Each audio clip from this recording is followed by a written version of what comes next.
morning. Welcome back to the Mayor's Table. I'm Mayor Tommy Roberts, and my guest again this morning is City Manager Rob Mays. Rob, we like good publicity. We like to be recognized for the things that we do well, but occasionally we get a little bit of bad publicity, and we don't like it. And here recently, a publication called 24/7 Wall Street designated Farmington as the second worst place in America to raise children. What's your reaction to that? Well, you know, you're right. Early September, this organization published on the internet one of these rankings, and this has become a very popular source of quick and easy media that people can read on social media. So when these things used to bother me, but the fact is that these happen enough now that I've kind of learned to take them in stride. Because when you look at the real facts of the matter, they're not talking about Farmington first and foremost, which I'm sure we'll explain here in a minute. But sometimes they're good. We get listed the best library in the world. Sometimes they're bad. I remember there was one not too long ago say we're the fastest shrinking city, or the trailer park capital, and some of those things. And so we just take them in stride and try to get the correct information out to help people understand that these reports are not speaking about the city of Farmington per se. And we are proactive when we get this kind of publicity that we think is unwarranted or unjustified, and generally there's more to the story than what the reader or the hearer of that news would know about. So we try to get the information out there that would give a little bit more accurate picture of the subject matter that's the topic of that piece.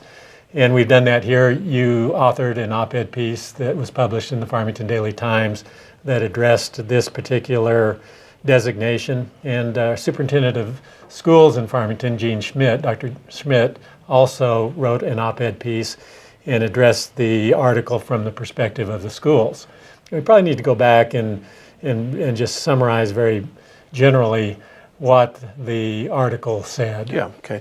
So in the 24/7 article, it said that they looked to identify the 25 worst U.S. cities to raise children. They did that by indexing violent crimes, quality of school districts, and the share of the population with access to areas for physical activities such as parks and recreational centers.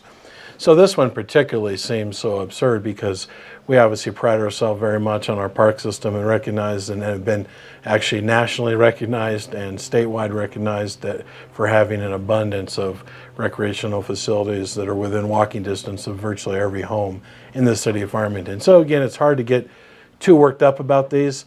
We would recognize that most people would realize that just can't be true of Farmington. So when we explain what these articles are talking about, which is again the metropolitan statistical area, then people go, okay, that makes sense. I knew that wasn't Farmington, or that's not been my experience in Farmington. Well, let's start with that definition of a metropolitan statistical area. And Farmington is one of around 360 MSAs in the United States. But that's really the foundation upon which these rankings are based. What is the definition of an MSA? It's the Metropolitan Statistical Area. Again, it's a federal designation for population centers around the country that exceed 50,000 people. In our case, there's only 4 in the state of New Mexico: Albuquerque, Las Cruces, Santa Fe, and Farmington. And it's, in this case, not talking about the city of Farmington, it's talking about all of San Juan County. It's actually an area of 5,538 square miles large. It includes all of the other cities within the county: Aztec, Bloomfield, Kirtland, Shiprock, and on. It includes all the unincorporated areas of San Juan County, and it includes vast areas of the Navajo Nation that in many cases don't even have services. It's as far as 90 miles away from the city of Farmington. So it's very much rural in nature. As you say, it encompasses most of San Juan County, and consequently the evaluation is based on much more than the geographic area of Farmington, New Mexico. Our city population of about 42 or 43,000 people. This analysis covers an area that in which probably 130,000 people live. So that's the key distinction here, and it's probably why we take why we do challenge the designation that has been given us in this case. Now let's focus a little bit on access to recreational facilities and recreational opportunities. You've alluded to it, but maybe we can drill down a little bit more in detail and talk about the kinds of assets that the city of Farmington has in the context of recreation. Yeah, before I do, I'll just add this kind of description of the MSA. They in essence take all those statistics from that entire area, throw them into one pot, average them out, and then call them Farmington. So clearly, in this case, talking about recreational facilities, they're looking at that entire over 5,000 square mile area. This is larger than the size of the state of Connecticut, and there are areas that there are many, many miles of undeveloped areas where obviously there are no recreational facilities. In our case, we're very proud of our recreational facilities. We would say that obviously we don't think this is a bad place to raise children. We think it's a great place to raise children. And most people would say one of those reasons is because there's so much to do for young people. So in terms of our parks department, City of Farmington has over 1,800 acres of developed parks, 34 sports fields, 24 tennis courts, 2 golf courses, a children's museum, an extensive river trail system, a recreational lake with a beach, 2 community centers, 2 indoor pools, and then we're really excited about the development of a new $6 million water park to replace Brookside Pool. Obviously a great library and Boys and Girls Club. The list just goes on and on about all the great things there are to offer. And again, one of the things that was especially noted in our designation as an accredited parks department is how close each of those are and is walking distance to virtually every home in Farmington.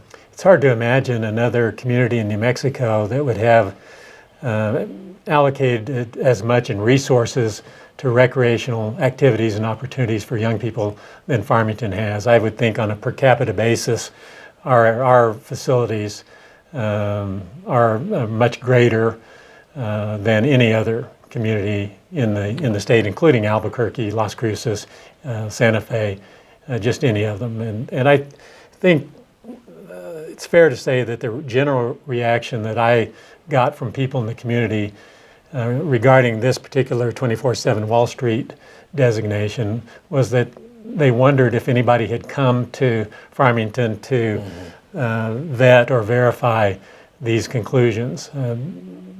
People who have lived here for a long time just would ask themselves, do I live in the same community that was the subject of this article? Yeah. So before we close on this item, I want to address the implications of the article regarding our school system.